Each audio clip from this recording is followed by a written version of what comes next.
Well, hello and welcome to episode 24 of Hull Seahawks Behind the Curtain. It has been a quieter few weeks on the podcast front, but don't worry, we've got some episodes coming thick and fast over the next 2 weeks. And to kick it off, we've got our weekly review. So Matty's here as always, sporting the November tash, Matty. Yeah, it's coming in. It's It's very coming good in in. HD. I know I've got the new laptop going, so it's really opened up my flaws and my mo. So there you go. For those who listen on Spotify, you might have to jump over to YouTube for this one. And we're also joined for the second time here on the pod by Bobby Young. Thanks very much for returning, Bobby. Yeah, of course. Happy to be here. So we'll jump straight in. It was a busy weekend, of course, back to a full schedule. And it was a long trip on the Saturday evening to the Bristol Pitbulls. It was an eventful game. There was there was some odd goals, some strange decisions. But at the end of it, 2 points were coming back to Hull, and that's all that matters, isn't it, Matty? I was happy with Saturday. I think, look, we've had obviously a couple of weeks where, I mean, the one game weekends are tough. I think just because it's tough to get the rhythm and especially the Sunday game. That was a difficult one, obviously, because we don't skate on the Saturday. It's just impossible to get ice at the Hull Arena at the best of times. But yeah, I've tried my best to try and get some, but it's just so difficult. So yeah, to get back sort of, I guess, into a routine of playing two games, um, I mean, is key, especially going into the next few weeks. But yeah, Saturday we had we had a reaction to sort of, get from the lads, and we did a bit of work in the past couple of weeks. We've looked at sort of video a little bit more in depth in our game and just sort of trying to get back to, I guess, not even get back to, but just find who we are, I guess. And we needed to find the balance of the team and just how how I think we should play and how I think we're going to be successful, etc. So yeah, Saturday, there was a bit of pressure on the lads. I think they knew that they needed a response and a performance. And Bristol, obviously, where they are in the league, it looks like an easy night, but it never is there. It's they played hard, and it was tough for a couple of periods there. We had to sort of bear down and get through the tough periods. And I thought Angus played really well, and helped us in the times when we needed him, especially on the kill. We took some penalties again, obviously that's us, but yeah, it was a great night. It's always good to win away as well. Obviously the lads on the bus can have a good laugh on the way home.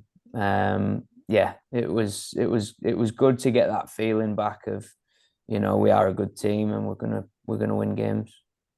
So, Bobby, Matty mentioned there was a bit of pressure on this one, obviously, because it was a free game run of some difficult results, wasn't it? With the overtime loss after sort of surrendering a free goal lead in Telford, the loss on the road to the Bees, and a game that was a bit of a strange one. And Matty thought for at least majority of the game we looked the most likely to score, and then of course the game up in Solway on the Saturday a couple of weeks ago. So coming into this one, did you feel the pressure? Was that pressure coming from Matty? Was that pressure coming from yourselves as a team? Was it coming from the fans?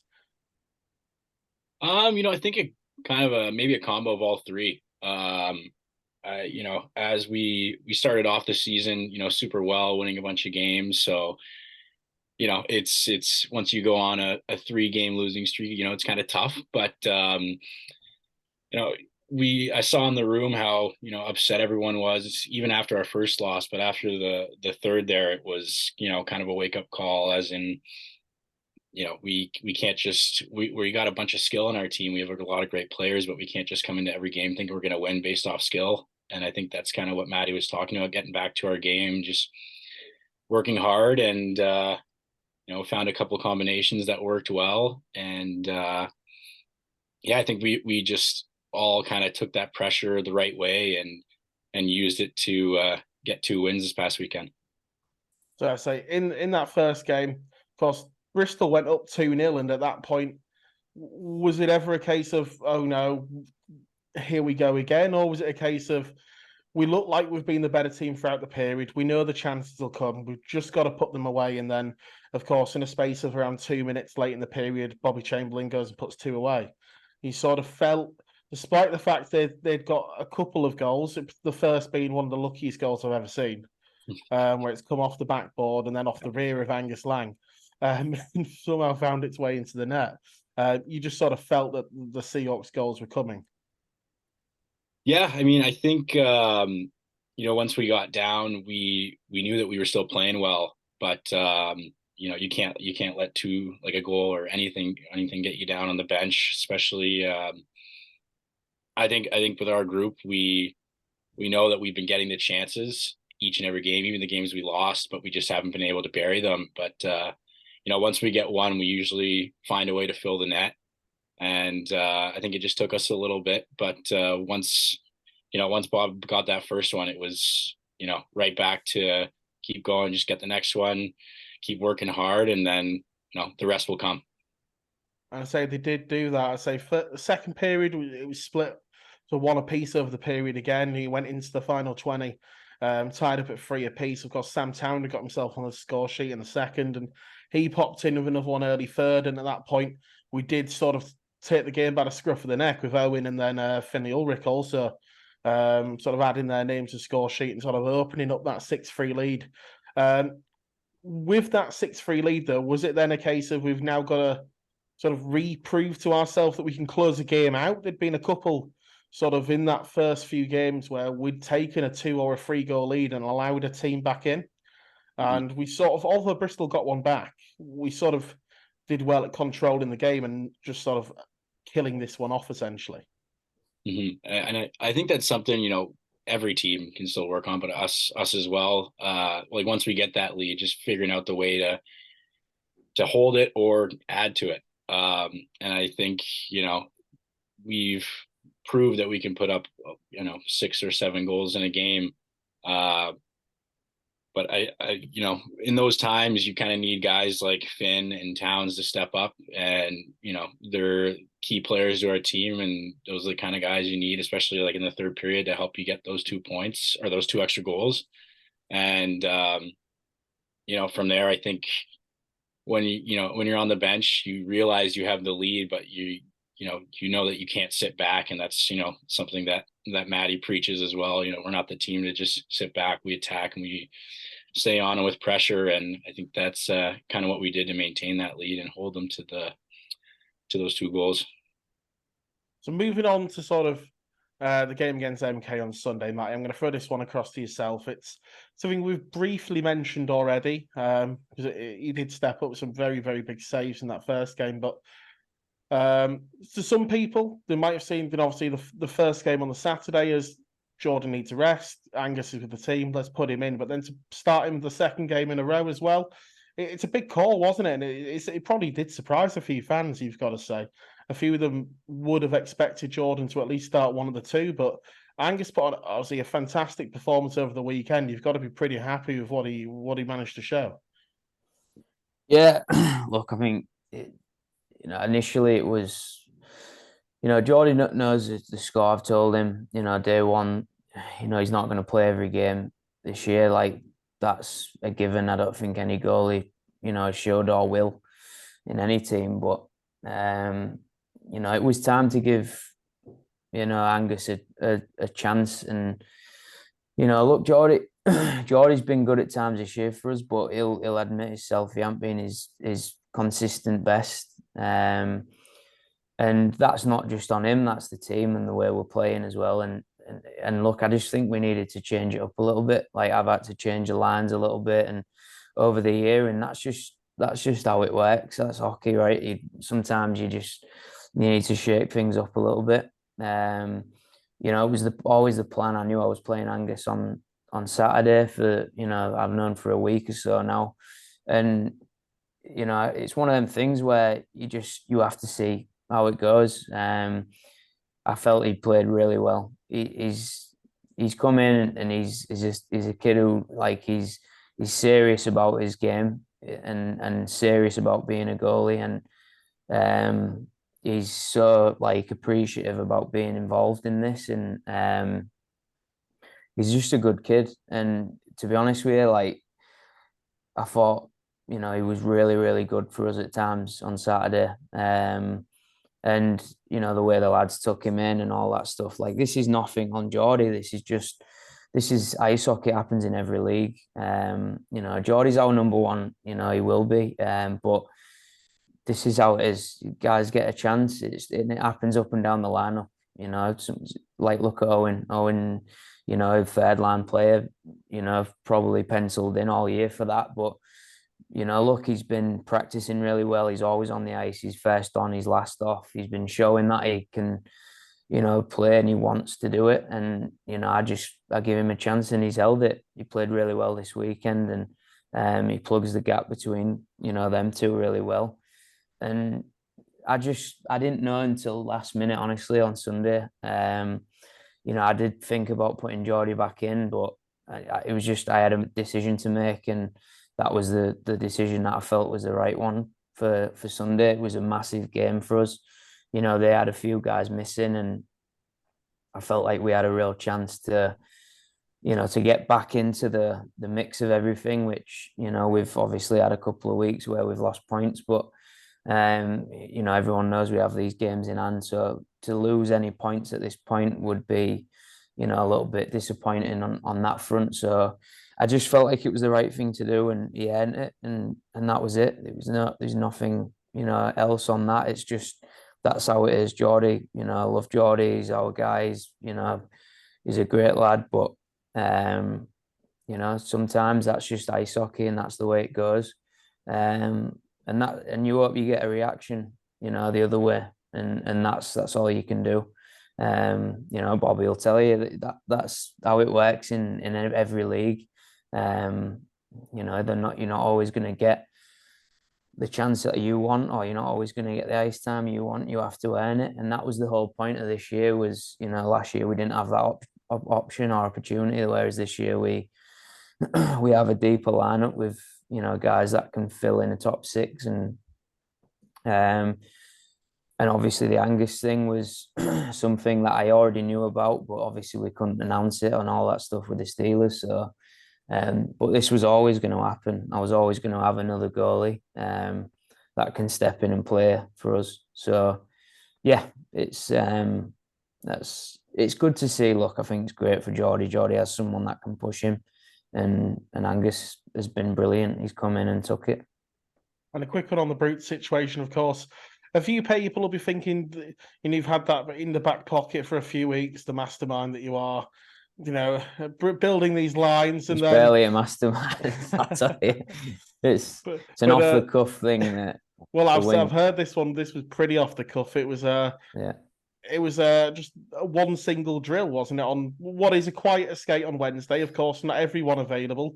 Sort of makeshift lines, and suddenly this one just stood out.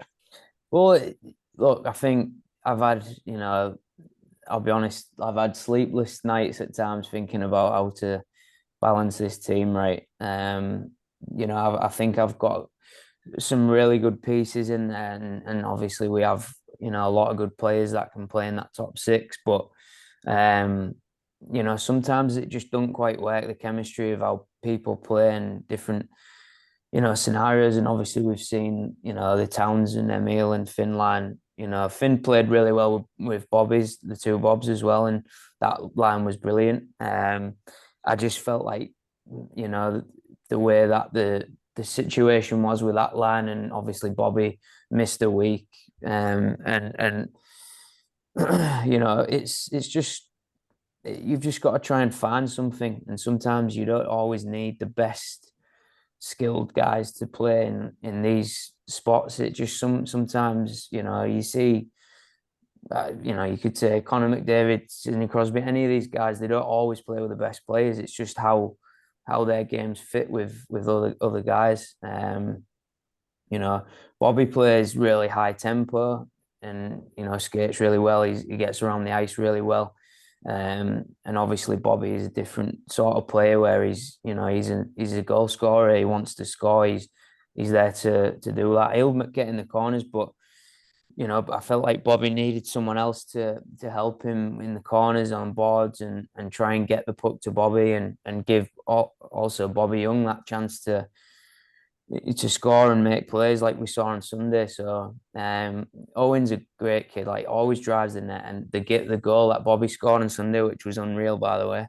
That was honestly, like I said after the period, that was Owen that made that, not made the goal, but he made the space for Bobby to actually get that. If Owen didn't drive the net at that point, there might have been a D-man already in that spot, and it allowed Bobby to cut across on his backhand. So it's just little things like that maybe some people don't see. Like, the fans might not see these little things, but obviously, I have to look into these things in detail, and the players know as well. Like, they know when they're on the ice and it fits with someone and it might not fit too well with someone else. So yeah, it's just how it is. Look, I'll be honest with you, Owen Bruton is going to be a top 6 player in this team, I think, for a long time. He's 17 years old, and I think he's come on a lot this year already, just working, with Bobby and Brock and Bobby Chamber and the boys on a Wednesday is obviously more of a skill session. So, they can work on their little parts of the game that, the shooting, the little, tight, intricate stuff that they want to do on the ice. And Owen is a kid that he's got all the skill in the world, but the biggest thing with him is his brain. His brain is beyond his body almost. He's still got a lot of growing to do, and he'll fill into his body, but it's his brain that makes him be able to play at that level. So I just feel like it plugs the gap really well with them too. And Bobby, I'll just throw it to you, of course. I've not gone and counted the total points, but 6 goals from this line over the course of the 2 games. It just goes to show that, as Matty said, something did just sort of click, and between the 3 of you, were a huge, huge part of why we come away with the 4-point weekend. Yeah, I mean, after those couple losses, I think Matty wanted to change some things up, and like he said, he saw in that Wednesday practice, I think we did like one 3-on-2 or something like that together, and we had a really, really nice like tic-tac-toe play back of the net and just like that. And but Brutes has been awesome. He's the definition of a hard worker. He'll go into any corner, chase down any puck. He's like Matty said as well, he's smart, like sees the ice well. He's just, all around kind of fits well with me and Bob there. And like you said, it showed in these last 2 games. I think, I don't know exactly what it was, but I don't think we had played maybe even a shift or 2 before the weekend together. It was, nothing too much. And then all of a sudden we just like found each other all over the ice. He was in the right spots, like same as Bob, and we just clicked and were able to, get some goals together. Certainly so. And as I say, between yourself and Chamber, 3 of the 4 goals that meant that we came away from the game against the MK Lightning with the 2 points as well. They're a very, very good side, aren't they, Bobby? But we've come away with 2 very, very big wins against them already this season. Yeah, definitely. And, MK, they're top of the league. They're great. They got a lot of talent on their team, and especially this game was big for us.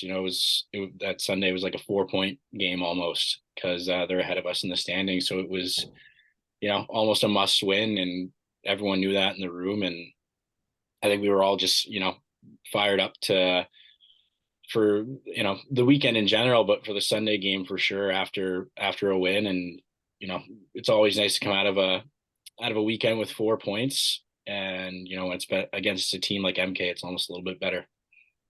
And Matty, I'll just throw this one back across to yourself. You mentioned about the smart plays that sort of killed the game in Bristol, of course. That was with a 2-goal lead and quite a few minutes on the clock. But this was a little bit different because we'd seen in, I believe it may have been the Telford game, where we at home had a 1-goal lead and only had about a minute or 2 to kill off and weren't able to do so.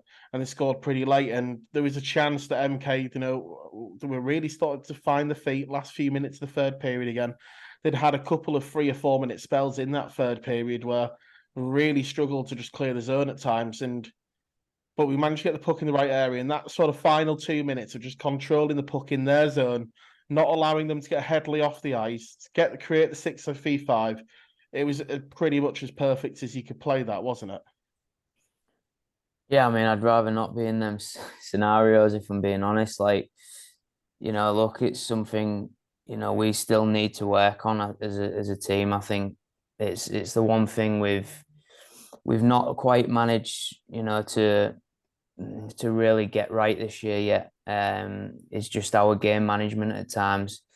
We take penalties at difficult times still. And when you go up 4-1 at home, I think, for me, I would have liked to see us, just manage that game a little bit better. And I feel like we did for 10 minutes. And then, again, we took some bad penalties. And look, it's I've talked about this before. It's one of the things that it's really difficult to for me to manage, and I've tried different ways to try and get it through to the lads that we just don't need to to take these penalties at times, and we have been. But look, when you do, you have to deal with it, and obviously the lads did unreal job there. And that 5-on-3 was. I was just about to mention that individually. Yeah. Actually, I was going to say, because we spoke about it after the game, Matty, didn't we? Yeah. On the interview you can see on YouTube. But I was actually going to ask Bobby from a player's perspective, when you're on the bench, some of the experienced penalty killers were probably expecting to get on the ice, but Brock, Deck, and Towns, they just stood out there for the full 2 minutes, cleared the puck again and again. At Towns on the diving clearance, I think he must have gone about 12 feet across the ice to get a stick on it. Yeah. It was just incredible. Yeah, I think I was half like trying to like maybe get Towns off a little bit to get Bobby on, but I think he was just feeling it, and at the end of the day, like, he had to make a decision on that and stay out there if he felt all right. Obviously, like, look, I think with us, it's we've had a lot of time to kill. We've been killing a lot this year, and I think at first our kill was struggling a little bit, and we found our way a little bit more over the past few weeks. And I've liked our kill for the past few weeks, and I think I ask a lot of Bobby and Towns on the kill. Them two are obviously play a lot of minutes anyway, and then they play big minutes on the kill. So but them two obviously lead it in terms of being in the middle and winning draws. We've won. Our face-off percentage is unreal this year, and they're both always well over 50%. We've had 70% out of some of them this year, and that's they're the things that win you games and hopefully win you stuff down the road. So it's look, I think, again, going back to the sort of management thing, I would like to to not do that, but at the end of the day, it is what it is, and you've got to deal with it at that time. But if we go 4-1 up against someone like MK, you're always thinking, look, they've got a good PP, or they're good in general, so they're gonna push to get back in the game.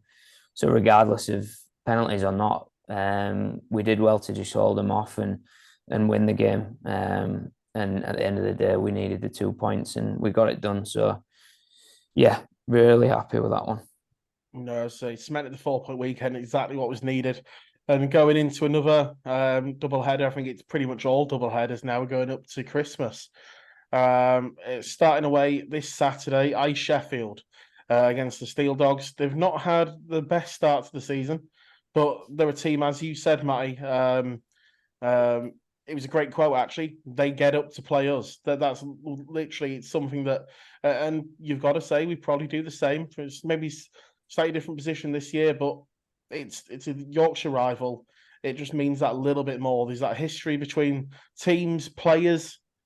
It's a big game. Both, league table wise, of course, it's one of the 54 games that are going to make this league season. But it's a team that we really we love to beat them, they love to beat us, and it means a lot.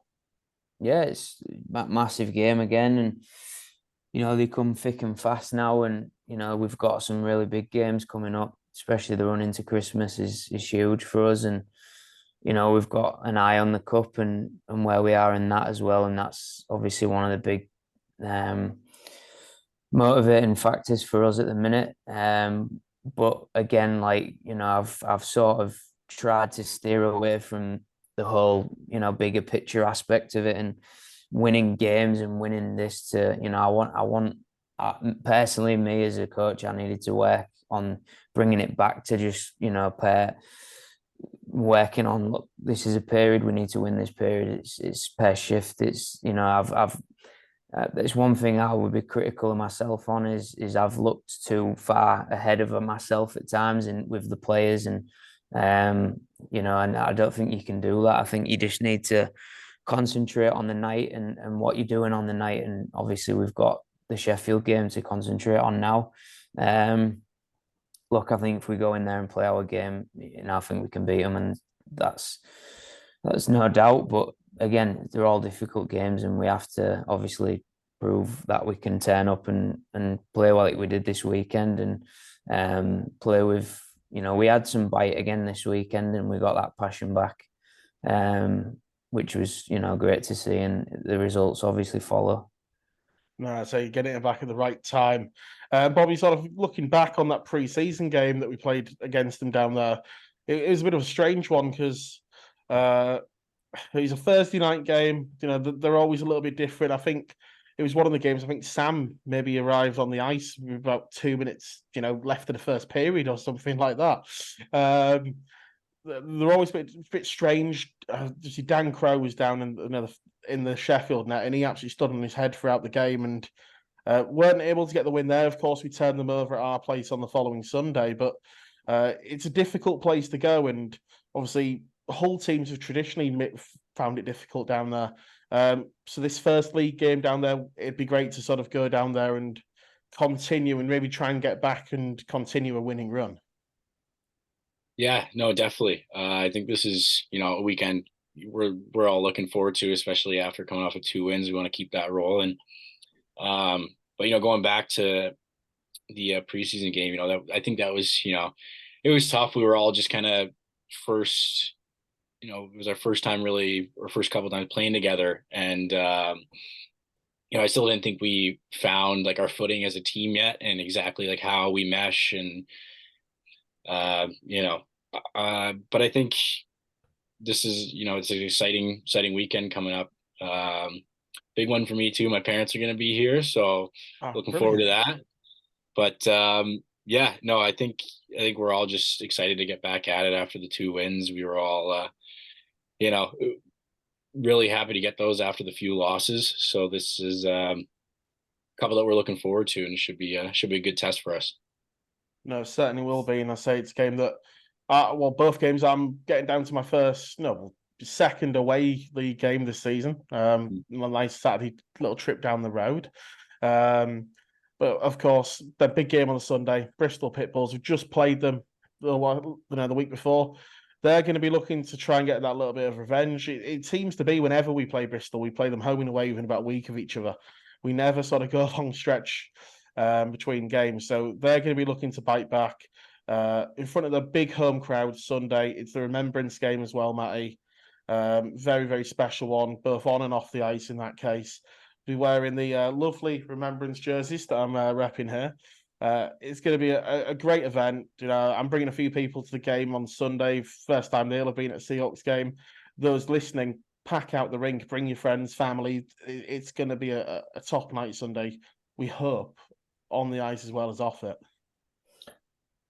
Yeah, I said it before. If you've never seen sort of a Remembrance night in Hull, I think it's honestly one of the, it's moving, and I think if you've got any sort of family that have been in any sort of service or anything like that, or even just people that have passed maybe in your family, or grandparents, etc. I mean, it is really something special, and like I said before, there's no one else in the league that does the night like us with the band and everything else that we get there. And it's always a big crowd, and hopefully it's a really big crowd, and everyone can see what it is and what we offer on a match night like that. And obviously the main thing is the lads, and watching them again try and get 2 points against Bristol, and keep the run going.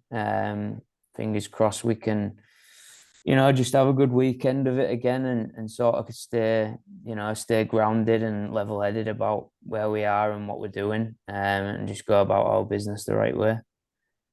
No, certainly so. We are going to move on to a few fan-submitted questions, Bobby. Of course, last time you were on the pod, you were a bit of a surprise to everyone. You hadn't quite been announced when we recorded this last time, so we weren't able to ask for any questions. So you're experiencing the sometimes normal, sometimes weird and wonderful side of our Seahawks fans. We'll start off a couple of tame ones. Craig has asked, how are you finding playing in the NIHL in sort of terms of the league, the level? Are you enjoying logging, quite heavy amounts of ice time this season? How are you finding it? It's been good. It's been like the hockey is definitely different from where I was last year in NCAA, but it's for me, it's a lot of fun because it's fast paced, a lot of scoring. But and the guys are great on the team, so which makes it just that much better. Like I couldn't ask for a better group of guys. But everything so far has been great. The play itself, I find the ice is actually a lot bigger than everything that I'm normally used to. I'm used to like NHL size, but you got some Olympic size rinks over here with a lot more width. And for me personally, I think that kind of aids my game because I like to use my speed and whatnot. But no, it's been so far so good, and it's I'm enjoying it. Liam has asked, how are you finding life in Hull, and have you had a chance to visit sort of sites of the city and also anywhere in the wider area, sort of, whether it be other areas of Yorkshire or even maybe other parts of the country? So far haven't really visited too many different parts of the country, but that's Brock and I were actually talking about that the other day. That's something we got to start doing a little more if we can find some time. But around Hull, I had to go visit the Humber Bridge, obviously, go check that out, which was awesome. And then my brother was actually here, how long? About a month and a half ago, and we were able to go see the aquarium, which was or sorry, was it the aquarium? Yeah. Which the was Deep. the Deep. Sorry, I couldn't remember the name for a second. I think they call it the world's only submarine because part of it is under the water. Yeah. No, and that was it was really cool actually, and I got my year's pass so I can go for the full year, which I'm excited about. But other than that, I've kind of just been in here and there around the city and little different spots. But I definitely got to check out a few more places around Hull for sure. I'm sure there'll be a lot of fans around the rink. If you do catch Bobby before or after the game Sunday, give him some your favourite little hot spots for him to try out. Yeah, please do.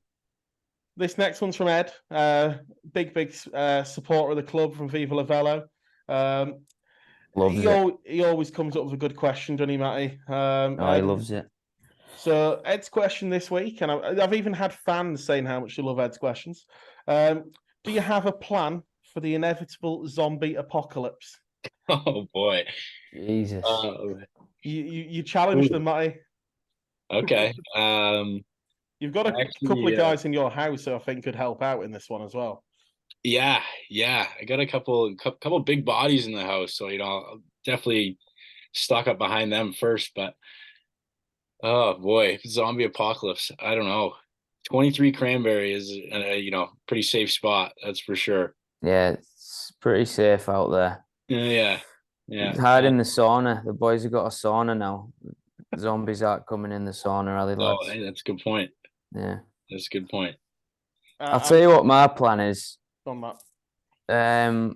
What I'd probably do is I'd go to the rink because it's the most versatile venue in the city. And if they do end up taking over the rink, then at least we can smash the rink down and get a new one built. So I'll probably go in the rink and then sneak out the back door and leave all them in, and then we can bulldoze the rink down, get a new one built.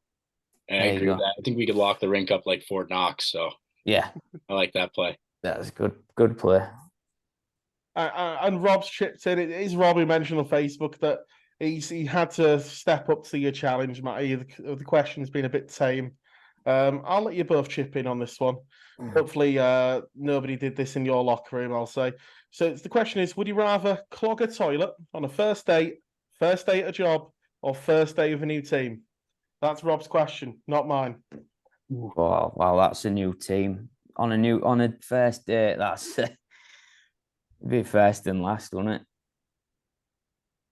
I mean, that one's tough for me because I think you'd get a lot of hell from all the boys if you clogged up the toilet first day in the locker room. But yeah, I might have to go with first day on the job because you might be, you might be able to hide, blame it on someone else, but in the room, everyone knows because that's off limits. So true that. Yeah. But no, if you do want to make sure you get your questions in, check out the Hull Seahawks Supporters Forum. If and when we've got guests available, I'll let you know every week so you can get your own questions in. Got to say, thanks very much for joining us, Bobby. Absolute pleasure as always to have you on the show. Yeah, thanks for having me. Looking forward to doing the next one. I'm sure you'll be another one after one of these mugs pretty soon, I'm sure, thanks to the wonderful sponsors down at Wooden Creations. Yeah. Matty, we've had another good one this evening, but we've got some very special stuff planned over the next week, shall we say? We have, yeah. We've got some big guests coming, some potential people that have been around the city. There's some familiar faces, shall we say? Yeah. So, they're gonna like these ones, I think. Oh, you certainly will do. This has been episode 24 of Hull Seahawks Behind the Curtain. Make sure you do like, follow, share, and subscribe on YouTube, Spotify, Apple Podcasts, wherever you get your podcasts from. You'll only have to wait till Friday for episode 25, so make sure you tune into that one, Hawks fans. Have a lovely evening.